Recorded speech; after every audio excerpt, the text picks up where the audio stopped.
Muy buenos días. Ya es viernes, pero más que eso, es un día bueno.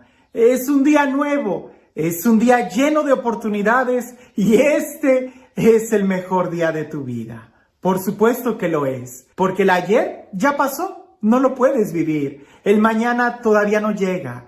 Entonces el único día que puedes vivir el día de hoy es este, el presente, el día de hoy. ¿Cómo lo vas a vivir? Hoy en el Evangelio es un Evangelio muy breve, pero nos da tanta luz en nuestro diario caminar. Nos da tanto ánimo, incluso pudiéramos decir, sobre cómo proceder cuando nos encontramos con Jesús, con esta gran oportunidad de poder seguirlo. E incluso cuando muchos decimos que seguimos a Jesús, este Evangelio nos recuerda de qué manera se sigue a Jesús. Escucha con atención lo que dice. En aquel tiempo, Jesús comenzó a recorrer ciudades y poblados, predicando la buena nueva del reino de Dios. Lo acompañaban los 12 y algunas mujeres que habían sido liberadas de espíritus malignos y curadas de varias enfermedades. Entre ellas iba María, llamada Magdalena, de la que habían salido 7 demonios. Juana, mujer de Cusa, el administrador de Herodes, Susana y otras muchas que lo ayudaban con sus propios bienes. Que lo ayudaban con lo que tenían. El día de hoy es tan difícil encontrar gente que nos ayude. El día de hoy vivimos en una cultura tan individualista que incluso nos da pena el poder ir y pedir ayuda. Ya en una ocasión te contaba aquella anécdota de un hombre que necesitaba un martillo para colgar un cuadro en su casa y necesitaba clavar ese cuadro, el martillo en la pared. Pero él no tenía el martillo y va y se lo quería pedir a su vecino. Y cuando él va caminando a casa de su vecino, se empieza a acordar de muchas cosas del vecino y dice, seguramente no me lo va a querer prestar, va a decir que no le he devuelto aquello, va a decir que si se lo maltrato, me va a empezar a decir que cuando se lo voy a devolver, me va a preguntar que para qué, que si el cuadro es grande o pequeño y se va a querer meter mucho en mi vida. Total que cuando toca el timbre de la casa de su vecino, el vecino le abre la puerta y le dice, vecino, ¿cómo ha estado? Y aquel le contesta bien enojado, total que ni lo quería y se va. Ni siquiera le preguntó si le podía prestar el martillo. Vivimos en una cultura así, que se nos es tan difícil el pedir ayuda como el ayudar. Y en algunas traducciones, más que ayudar, utiliza la palabra servir. Servían a Jesús. Y es que nosotros parece que el día de hoy preferimos ser acompañantes más que sirvientes, cuando en realidad el ser sirviente es asegurarnos que vamos a estar muy cerca de Jesús. Seguir a Jesús, la única forma de seguir a Jesús es sirviéndole a Él. Si no, no se puede. Como dice aquel refrán, es imposible tener un encuentro con Dios y no amarlo. Amarlo y no seguirlo. Seguirlo y no servirle. Servirle y no anunciarlo. Anunciarlo y que no se nos note que Él está en nuestro corazón. Eso es imposible. Si nosotros amamos a Dios, lo vamos a seguir, le vamos a servir, lo vamos a anunciar y vamos a vivir lo mismo que anunciamos. El Evangelio nos redacta o nos narra que eran muchos los que seguían a Jesús.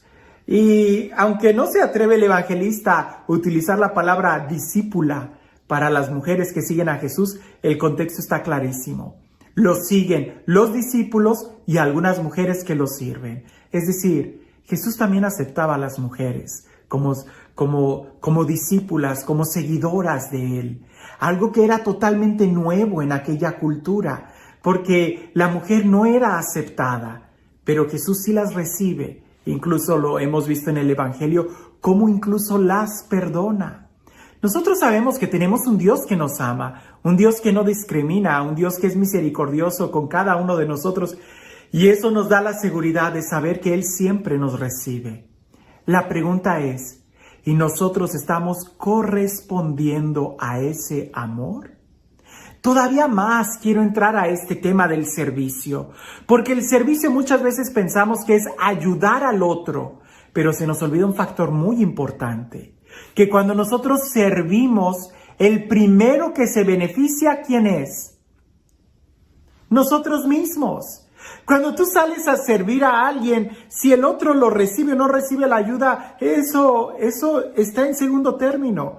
El primer beneficiado es uno mismo, uno mismo. Es como cuando yo a veces comento que cuando preparo un tema y lo estoy estudiando y después voy y lo doy, la verdad no sé si la gente me entendió o no me entendió, pero a mí sí me ayudó mucho el preparar ese tema. ¿Por qué? Porque en el servicio el primer beneficiado es uno mismo. Y lo digo como lo que es.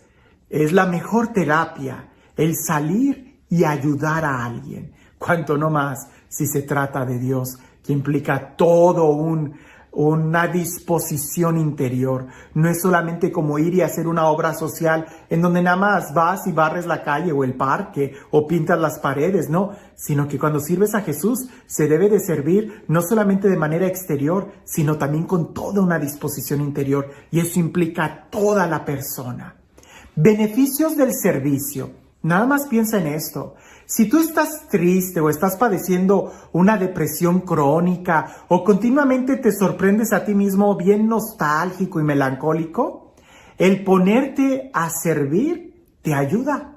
Definitivamente. Sal a la comunidad, presta algún servicio que te comprometa. Incluso cuando son obras de caridad o servicios que envuelve tu persona, tu cuerpo, estar ahí, eso indudablemente te va a ayudar a salir de la depresión, a romper ese círculo vicioso.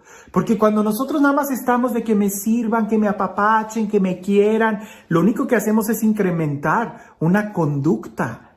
Pero cuando sales y te olvidas de ti y empiezas a servir y ayudar a otro, ya sea en un asilo de ancianos, ya sea en un hospital, ya sea en una escuela, ya sea como voluntario en alguna actividad, en la iglesia, en el catecismo, tantas actividades que hay, hace que te olvides de ti y que te des a los demás. Ahora, si eres una persona malhumorada y siempre estás de mal genio, alguno pudiera decir, no, pues con ese genio ni se te ocurra ir y servir. Con mayor razón, porque a veces la mejor forma de poder salir y romper un mal carácter es poniéndote al servicio. Claro, a lo mejor no vas a estar en el escritorio de enfrente tomando registraciones, pero sí he visto yo muchas personas que cambian su actitud cuando se les invita a hacer actividades de cuerpo, de arrancar árboles, de escarbar, de poner una barda, de destruir algo, qué sé yo, que implica esa actitud que a veces ponen su carácter y con su carota empiezan a dar golpes del martillo, y poco a poco ahí van descubriendo y se va moldeando su propio corazón con la fraternidad de otros hermanos. Si incluso estás alegre y eres feliz, ponte a servir. Eso va a asegurar que esa tristeza no se te vaya a apagar. Si te sientes estancado, si no tienes creatividad, si te cuesta mucho tener ideas, ponte al servicio. Todo el mundo sabe que cuando no tienes ideas, cuando no tienes creatividad y necesitas inspiración, lo que tienes que hacer es salir del lugar en donde estás. Da una vuelta, ponte a caminar. Pero cuando te pones a servir, la inspiración indudablemente viene más fuerte.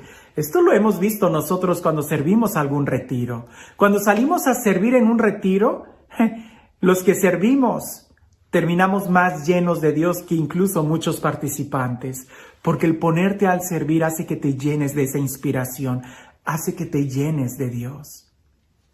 Ahora, hay que tener mucho cuidado en esto, porque como dije en un principio, el servicio en la iglesia, el servicio al evangelio, el servicio a Jesús abarca a toda la persona, y pudiéramos decir que lo primero que se pone ahí es el corazón.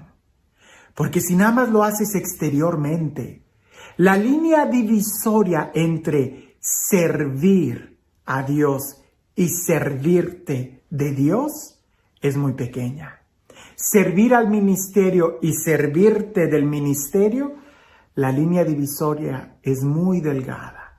Por eso, si nosotros cuidamos el corazón y lo hacemos de corazón y ponemos ahí todo nuestro corazón, indudablemente sí saldrás de ti mismo y pondrás la necesidad del servicio en primer lugar, la ayuda que des. Pero si no lo haces de corazón, cuando menos lo imagines, vas a estarte sirviendo del ministerio y eso va a llevar a ti a la ruina y también al ministerio. Por eso dice el Evangelio y las que no podían ayudar con muchas cosas, lo hacían incluso con sus propios bienes. La Madre Teresa de Calcuta nos decía que no hay nadie más pobre que aquel que no pueda dar algo. Aquí se trata de servir, de ayudar con todo lo que tienes, especialmente tu persona, porque es ahí donde sientes y recibes el mayor beneficio. Pero si no puedes, con lo que puedas, pero ponerte al servicio, poner tus dones al servicio es incrementarlo, es hacer que tus talentos crezcan, es estar cerca del Señor. Si no eres capaz de servir, entonces no vas a estar cerca del Señor. ¿Tú dónde estás?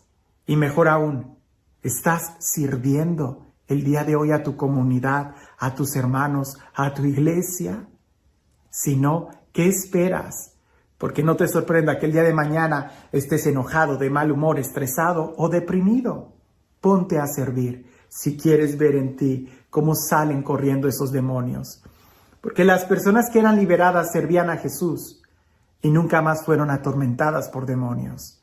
Las personas que fueron liberadas y que no servían al Señor quedaron a expensas de que vinieran otros a llenar su corazón. Tu corazón, ¿quién lo está llenando? Y este Dios, el Dios del amor, el Dios de la vida, el Dios de la paz, el Dios que nos ha servido primero en la cruz y nos ha lavado nuestras culpas, que sea Él quien el día de hoy nos bendiga. En el nombre del Padre, del Hijo y del Espíritu Santo. Hablando del servicio de corazón. Si no lo hacemos de corazón, no lo hagas, porque la cruz va a estar muy pesada. Cuentan por ahí que había un reportero que empezó a hacer preguntas, una encuesta sobre qué pensaba la gente sobre el alcalde de ese pueblo. Y resulta que se acerca a un trabajador de la gasolina y empieza a decir, es un tramposo, es un sinvergüenza ese alcalde. Le pregunta al maestro de la escuela que qué pensaba del alcalde y el maestro le responde, ese es el asno que más fuerte rebuzna, nunca haya visto una persona tan ignorante. Se acerca al barbero y le pregunta, oye, ¿tú qué piensas del alcalde? Y el barbero le dice, es un corrupto, ese hombre es un ladrón, estafa, cobra mucho dinero. Y ya al final de preguntarle a tanta gente, ve al alcalde y el reportero va y le pregunta, oiga, señor alcalde, ¿y usted por qué aceptó este servicio, este trabajo, el puesto del alcalde? Y el alcalde le contesta, ¿qué va? Pues para mí es un honor el poder servir, porque además esto representa todo un honor. La pregunta es, ¿qué honor representa ser alcalde cuando todo mundo va a criticarlo y va a burlarse de él? Pero si lo haces de corazón, efectivamente es un honor el poder servir. Cuando nosotros tratamos y queremos servir al Señor, si lo hacemos de corazón, nos daremos cuenta que es un honor. Aunque todos los demás digan lo que digan. Tú ten un excelente día el día de hoy.